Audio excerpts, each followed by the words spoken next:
Hello दोस्तों, मेरा नाम है शशिकांत और मैं हूं आवर ट्यूटोरियल से। आवर ट्यूटोरियल्स एक प्लेटफॉर्म है जो कंप्यूटर साइंस के स्टूडेंट्स के लिए नोट्स, डिस्क्रिप्शंस और वीडियोस अवेलेबल कराता है, वो भी बहुत ही सिंपल तरीके से।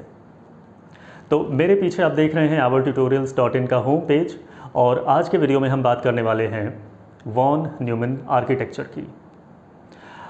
मुझे हैरानी होती है जब मैं देखता हूं कि अप टू 10+2 स्टैंडर्ड हमारे देश में स्टूडेंट्स को पता ही नहीं है कि जॉन वॉन न्यूमैन कौन थे। वॉन न्यूमैन आर्किटेक्चर उनके सिलेबस में नहीं है और दरअसल एक ब्लॉक डायग्राम जैसी चीज़ बताई जाती है from the very early classes. तो उस ब्लॉक डायग्राम को, जिसको कंप्यूटर का ब्लॉक डायग्राम कहा जाता है, बताते समय कभी ये नहीं बताया जाता कि ये basic block diagram von Neumann architecture का ही एक मॉडिफाइड वर्जन है। जब मैं आपसे इस ब्लॉक डायग्राम की चर्चा कर रहा हूँ तो प्रॉब्ली आपको याद आ रहा हो जो आपने अपने स्कूल में बनाया था इन वेरी अर्ली डेज़, जहाँ पे आप बीच में एक बड़ा ब्लॉक बनाते थे, उसे CPU कहते थे। राइट साइड में आप इनपुट या आउटपुट का एक ब्लॉक बनाते थे और लेफ़्ट साइड में भी इनपुट या आउटपुट का ही एक दूसरा ब्लॉक बनाते थे, और नीचे की तरफ आप एक मेमोरी का ब्लॉक बनाते थे। इनके आपस में कनेक्शंस बनाते थे और CPU के उस बड़े से ब्लॉक के अंदर आप दो और ब्लॉक बनाते थे, ALU और CU के। याद आया? So that very original, that very specifically designed block diagram of computer was originally sourced from the von Neumann architecture. Von Neumann architecture बहुत ही सिंपल सा था। इनफैक्ट 1940s और 50s के ज़माने में जब कंप्यूटर्स की बात ही शुरू हुई थी, इवन चार्ल्स बेबेज ने एक इलेक्ट्रोमैकेनिकल कंप्यूटर डिज़ाइन किया था 1940s के ही टाइम में, तो वो बहुत ही मैनुअल था। उसके इनपुट्स, उसके आउटपुट्स, उसकी प्रोसेसिंग, सब कुछ बहुत ही मैनुअल सा था। बहुत सारा मैनुअल लेबर लगता था और बहुत सारा पावर कंजम्पशन इस्तेमाल होता था। तो जॉन वॉन न्यूमैन ने एक ऑटोमेटेड कंप्यूटर की एक इमेजिनेशन करते हुए कुछ खाका सा तैयार किया था और अपने ओरिजिनल रिसर्च पेपर्स में उन्होंने उसे प्रस्तुत किया। तो वॉन न्यूमैन आर्किटेक्चर दरअसल दो इम्पॉर्टेंट ब्लॉक से मिलकर बनता है, जिसमें एक तरफ है प्रोसेसर और दूसरी तरफ है मेमोरी। तो बड़ा सिंपल सा लॉजिक था जो उन्होंने प्रपोज किया था। उन्होंने कहा था कि मेमोरी के अंदर सारे इंस्ट्रक्शंस और सारा डाटा एक जगह स्टोर करके रखा जाए और प्रोसेसर एक इलेक्ट्रॉनिक चिप हो जो मेमोरी से आ रहे इंस्ट्रक्शंस के अकॉर्डिंग मेमोरी से ही आ रहे डेटा को प्रोसेस करे, और प्रोसेस करने के बाद वो सारा डाटा वापस उसी मेमोरी में चला जाए। क्योंकि उनके ओरिजिनल आर्किटेक्चर में जो उन्होंने अपने रिसर्च पेपर्स में पब्लिश किया था, इनपुट्स और आउटपुट्स के बारे में कोई बात नहीं की थी। उन्होंने सिर्फ मेमोरी और प्रोसेसर की बात की थी। इनपुट्स और आउटपुट्स उस रिसर्च पेपर के दूसरे मॉडिफाइड वर्जन्स में सामने आए, और इसमें भी एक कॉन्स्पिरेसी है जिसके बारे में मैं बाद में बात करूंगा। इनफैक्ट इस वीडियो के अंत में बात करूंगा। जॉन वॉन न्यूमैन एक कॉन्स्पिरेसी का भी हिस्सा बन गए थे। एक कॉन्फ्लिक्ट हुआ था जिसमें ये कहा गया था कि जॉन वॉन न्यूमैन के साथ एक पूरी टीम थी, लेकिन इस रिसर्च पेपर में जॉन वॉन न्यूमैन ने किसी का नाम नहीं दिया, सिर्फ अपना नाम दिया। And that is the reason पूरी दुनिया वॉन न्यूमैन आर्किटेक्चर के नाम से ही उस आर्किटेक्चर को पढ़ती है। By the way, so that is another subject, हम उसको इस वीडियो के लास्ट में एड्रेस करेंगे। तो अभी हम बात कर रहे हैं जॉन वॉन न्यूमैन के उस ओरिजिनल वॉन न्यूमैन आर्किटेक्चर की। Now let me show you von Neumann architecture दिखता कैसा था।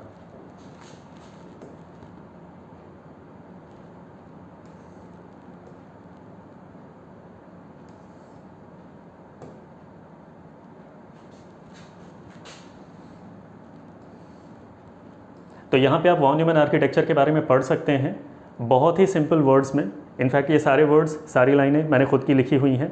So it's very simple, it's very meaningful, और बड़ी आसानी से आप इसका मतलब निकाल सकते हैं। You won't be using any direct dictionary और something else to get to what is said. आपको कोई डिक्शनरी या कोई ऐसा रेफरेंस इस्तेमाल नहीं करना पड़ेगा इन चीज़ों को समझने के लिए। बहुत ही आसान भाषा में लिखे हुए नोट्स हैं। मैं सीधे नीचे आता हूँ और आपको दिखाता हूँ इनका फंडामेंटल आर्किटेक्चर। तो एक प्रोसेसर था, एक मेमोरी थी, और इसके बीच में इन्होंने एक फ्रंट साइड बस प्रपोज की थी जिसमें फ़िलहाल तो मैंने आपको सिर्फ 2 लाइन दिखाई है। एक है एड्रेस लाइन जो प्रोसेसर से मेमोरी की तरफ जा रही है, और एक है by directional data and program line जो ये दिखाती है कि मेमोरी से कुछ डेटा या प्रोग्राम्स प्रोसेसर में भी जा सकते थे और कुछ डेटा या प्रोग्राम प्रोसेसर से मेमोरी में भी आ सकता था। तो दरअसल यहाँ पे थी तो वैसे बहुत सारी लाइन जिनके बारे में हम आगे दूसरे वीडियोज़ में बात करेंगे। जब हम इनपुट आउटपुट ऑर्गेनाइजेशन की वीडियोज़ करेंगे तो उसमें वॉन न्यूमैन आर्किटेक्चर को और ज़्यादा डिटेल करेंगे, हमें करना ही पड़ेगा, क्योंकि फ्रंट साइड बस के भीतर बहुत सारी लाइनें हैं जिनके दूसरे एल्गोरिथमिक इस्तेमाल हैं, तो उन्हें दूसरी वीडियोज़ में एड्रेस करेंगे। आज हम बात कर रहे हैं बेसिक वॉन न्यूमैन आर्किटेक्चर की। तो एड्रेस लाइन प्रोसेसर इस्तेमाल करता था मेमोरी को एक एड्रेस स्पेसिफाई करने के लिए कि मेमोरी से अगर मुझे कोई डेटा या कोई प्रोग्राम इंस्ट्रक्शन चाहिए तो वो मेमोरी के कौन से एड्रेस से आएगा। सो प्रोसेसर एक एड्रेस जनरेट करता था मेमोरी के लिए। मेमोरी के उस एड्रेस पे मौजूद डेटा या प्रोग्राम्स को ये वाली लाइन प्रोसेसर तक पहुंचाती थी। प्रोसेसर उन चीज़ों को प्रोसेस करता था एंड अगेन जब उसे मेमोरी में आउटपुट्स को रखना होता था या जो भी प्रोड्यूस्ड रिजल्ट है उसे जब मेमोरी में रखना होता था तो एक बार फिर एड्रेस लाइन के थ्रू एक एड्रेस स्पेसिफाई किया जाता था कि कौन से एड्रेस पे ये डेटा रखा जाएगा एंड देन इस वाली लाइन के थ्रू वो डेटा मेमोरी में वापस भेज दिया जाता था। तो ये था वॉन न्यूमैन का बेसिक आर्किटेक्चर। मैं इसको थोड़ा सा डिटेल करूँगा, जैसे मैंने कहा हम इसको ग्रेटर डिटेल में लेके नहीं जाएंगे क्योंकि वो हमारे दूसरे सब्जेक्ट्स और दूसरे टॉपिक्स का डिस्कशन होगा। तो अभी मैं इस बेसिक वॉन न्यूमैन आर्किटेक्चर के भीतर FSB की 3 फंडामेंटल लाइनों के बारे में बात करूंगा। तो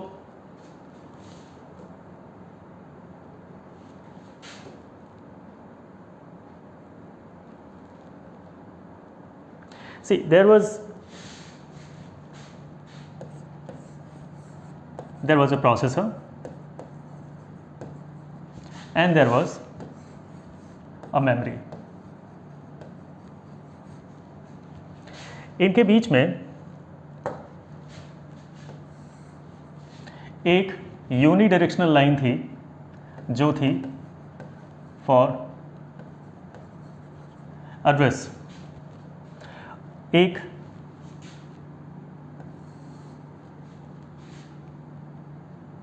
कंट्रोल लाइन थी और एक बाई डायरेक्शनल डेटा और इंस्ट्रक्शन लाइन थी। तो प्रोसेसर एड्रेस लाइन के थ्रू एक एड्रेस स्पेसिफाई करता था मेमोरी के लिए और कंट्रोल लाइन मेमोरी को ये बताती थी कि उस एड्रेस पे मौजूद डेटा का करना क्या है।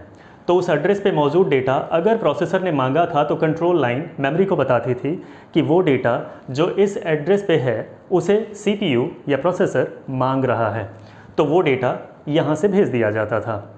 एंड अगेन प्रोसेसर उस डेटा को प्रोसेस करने के बाद अगर उस मेमोरी पे रखना होता था तो एक एड्रेस स्पेसिफाई करता था कि मेमोरी के किस एड्रेस पे ये डेटा रखा जाएगा, और कंट्रोल लाइन अगेन मेमोरी को बताती थी कि ये जो डेटा आ रहा है it has to be stored, इसे स्टोर करना है, इसे रख लेना है। तो फिर वो डेटा या इंस्ट्रक्शन लाइन के थ्रू मेमोरी के पास भेज दिया जाता था और मेमोरी उस डेटा को स्टोर कर लेती थी फॉर फर्दर रेफरेंसेस।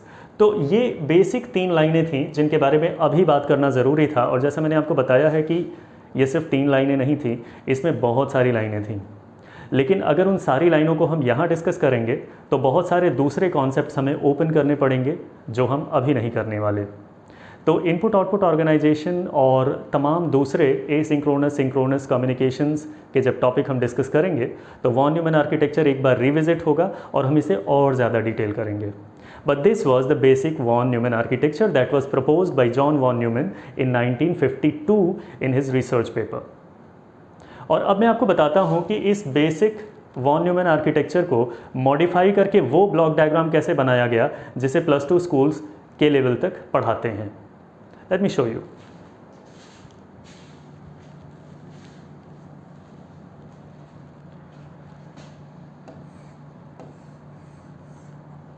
ये चीज़ जिसके अंदर आप 2 हिस्से बनाते हैं, एक का नाम आप देते हैं ALU और एक का नाम देते हैं CU, एंड कलेक्टिवली इस पूरे यूनिट का नाम आप रखते हैं CPU। This entire block was basically processor. और आप एक मेमोरी बनाते हैं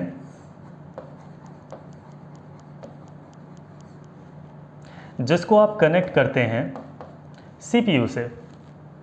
तो ये मेमोरी वो ब्लॉक है, और दरअसल यही है वॉन न्यूमैन का ओरिजिनल आर्किटेक्चर, जिसमें ये है आपका प्रोसेसर पार्ट, ये है memory part, and this is the front side बस। अब प्रॉब्लम ये थी वॉन न्यूमैन आर्किटेक्चर के साथ कि उसने किसी फॉर्मल इनपुट या आउटपुट की बात नहीं की थी।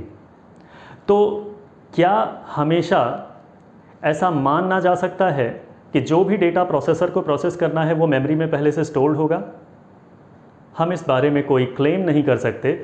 हमें निश्चित रूप से एक रास्ता ऐसा रखना चाहिए कि हम इनपुट से डेटा ला सकें अगर हमें उन्हें प्रोसेस करना है, या अकॉर्डिंगली क्या हम ये फिक्स कर सकते हैं कि प्रोसेसर से जो भी आउटपुट बन रहा है वो सारा मेमोरी में जाके स्टोर हो जाए? तो हमें एक आउटपुट का भी रास्ता वहाँ रखना होता है। एंड फॉर दीज रीजन्स इस ओरिजिनल वॉन न्यूमैन आर्किटेक्चर में इनपुट्स और आउटपुट्स के दो रास्ते भी बना दिए गए। तो दो ब्लॉक और ऐड किए गए इसके साथ। एक तरफ बनाया गया आउटपुट ब्लॉक और एक तरफ बनाया गया इनपुट ब्लॉक। तो अब आप आसानी से समझ सकते हैं कि अगर मैं इस आउटपुट और इनपुट ब्लॉक को हटा दूं या इन्हें न दिखाऊं, या आप अपने ब्लॉक डायग्राम में इनपुट और आउटपुट ब्लॉक्स को 1 मिनट के लिए भूल जाएं, तो क्या आपको नहीं लगता कि आप बेसिक वॉन न्यूमैन आर्किटेक्चर देख रहे हैं? तो जॉन वॉन न्यूमैन का बनाया ये वॉन न्यूमैन आर्किटेक्चर 1952 में उनके रिसर्च पेपर के ज़रिए दुनिया के सामने आया था। And since then till today computers ने सिर्फ यही आर्किटेक्चर फॉलो किया है। हालांकि जब मैं आपसे कह रहा हूँ कि सिर्फ यही आर्किटेक्चर फॉलो हुआ है तब से लेकर के आज तक, तो यहाँ थोड़ा सा मैं इसे करेक्ट करना चाहूँगा, क्योंकि वॉन न्यूमैन आर्किटेक्चर के बाद एक और आर्किटेक्चर आया था, Harvard architecture. Harvard architecture von Neumann architecture का एक ऑल्टरनेट था, यू कैन से ये एक तरीके का कॉम्पैटिटर था। तो उसमें थोड़ा सा जो चेंज बताया गया था वो ये था कि मेमोरी के 2 हिस्से कर दिए गए थे हार्वर्ड आर्किटेक्चर में। हार्वर्ड आर्किटेक्चर ये कहता था कि डेटा की मेमोरी अलग हो और इंस्ट्रक्शंस या प्रोसेसेस की मेमोरी अलग हो। इससे 2 फ़ायदे होते थे। एक तो ओवरऑल मेमोरी का साइज़ कम हो जाता था, और हम सब जानते हैं लॉजिकली एक छोटी मेमोरी में सर्च करना ज़्यादा आसान होता है, ज़्यादा क्विक, ज़्यादा तेज़ होता है। तो डेटा मेमोरी से डेटा सर्च करना भी तेज़ था, और इंस्ट्रक्शंस या प्रोसेसेस वाली मेमोरी से इंस्ट्रक्शंस या प्रोसेसेस को सर्च करना भी आसान था। तो हार्वर्ड आर्किटेक्चर ने इस माइनर से चेंज के ज़रिए एक अलग आर्किटेक्चर प्रपोज कर दिया। तो हार्वर्ड आर्किटेक्चर को इस्तेमाल करने वाली मशीनें हालांकि कम हैं, और जैसा आपको बताया दुनिया की ज़्यादातर मशीनें इवन आज तक वॉन न्यूमैन आर्किटेक्चर ही फॉलो करती हैं। तो ये तो हुई वॉन न्यूमैन आर्किटेक्चर की बात। Now let's talk about the conspiracy theory that I was putting in the start of the video. Conspiracy ये कहती है कि जॉन वॉन न्यूमैन अकेले नहीं थे इस आर्किटेक्चर के पीछे, इनफैक्ट उनके साथ एक पूरी टीम थी, और ये यूनिवर्सिटी ऑफ पेंसिल्वेनिया में काम कर रहे थे। एक ऑटोमेटेड कंप्यूटर की इमेजिनेशन सबके दिमाग में थी, और उसके लिए एक आर्किटेक्चर बनाने का काम शुरू हुआ था। उस टीम ने अपने अपने तरीके के सुझाव दिए थे, और उन सारे लोगों के सुझावों को एक ड्राफ्ट में शामिल किया गया था, कंक्लूड किया गया था। फाइनल रिसर्च पेपर लिखने की जब बात आई तो वहाँ चुना गया जॉन वॉन न्यूमैन को, क्योंकि जॉन वॉन न्यूमैन न सिर्फ इलेक्ट्रॉनिक्स के जानकार थे, इनको बाइनरी मैथमेटिक्स की भी अच्छी समझ थी, एंड स्पेशली रिसर्च पेपर्स कैसे लिखे जाते हैं, जिस टेक्निकल लैंग्वेज में लिखे जाते हैं, जिस तरीके से डिस्क्रिप्शंस, उनके रेफरेंसेस मैनेज किए जाते हैं एक रिसर्च पेपर में, उन सारी चीज़ों के उस्ताद थे John von Neumann. John von Neumann ने जब रिसर्च पेपर्स लिखना शुरू किया तो अब यहाँ पे बहुत ज़िम्मेदारी से मैं ये बात कहूँगा दैट कहीं पे भी ऐसा ब्लेम नहीं किया गया है कि उन्होंने डिलिबरेटली किसी का नाम नहीं डाला, बट हाँ ये बात तो पब्लिक डोमेन में है कि जॉन वॉन न्यूमैन ने जब रिसर्च पेपर लिखे तो उन्होंने सिर्फ अपना नाम डाला रेफरेंसेस में या बाइब्लियोग्राफी में, या आप कह सकते हैं author of the research paper में। तो इस तरीके से वो सारे नाम जो उस टीम में थे, ओरिजिनल टीम में, जो इस आर्किटेक्चर को बनाने के लिए यूनिवर्सिटी ऑफ पेंसिल्वेनिया में काम कर रही थी, वो सारे नाम फेज आउट हो गए और रह गए सिर्फ जॉन वॉन न्यूमैन। तो जैसा मैंने आपको बताया, we can't blame John von Neumann, क्योंकि हम उन परिस्थितियों में नहीं थे, हमें नहीं पता है कि किस सिचुएशन में ऐसा हुआ था कि बाकी टीम मेंबर्स का नाम नहीं आया। बट सच्चाई यही है कि एक पूरी टीम थी और जॉन वॉन न्यूमैन अकेले व्यक्ति हैं जिनके नाम से ये आर्किटेक्चर जाना गया। So that was the story behind John von Neumann. I guess आपको ये अच्छे से समझ में आया होगा। कंप्यूटर ऑर्गेनाइजेशन एक डिफ़िकल्ट सब्जेक्ट है for most of the students, लेकिन कंप्यूटर ऑर्गेनाइजेशन एंड आर्किटेक्चर के सब्जेक्ट्स को बहुत ही इंटरेस्टिंग तरीके से हम लेकर के आ रहे हैं आपके लिए, और आप हमारे चैनल पे ये सारे वीडियोस देख सकते हैं, समझ सकते हैं कंप्यूटर ऑर्गेनाइजेशन और आर्किटेक्चर के कॉम्प्लेक्स थ्योरीज़ को। तो अगर आप हमारे सब्सक्राइबर नहीं हैं, प्लीज़ हमारे चैनल को सब्सक्राइब कर लें और हमें कमेंट्स के ज़रिए ज़रूर बताएं कि आपने इसे कितना बेहतर समझा, या अगर आपने अपने रिसर्च से कोई और जानकारी भी इकट्ठी की है, प्लीज़ वो भी मेंशन करें। So thank you so much, मिलते हैं अगले वीडियो में।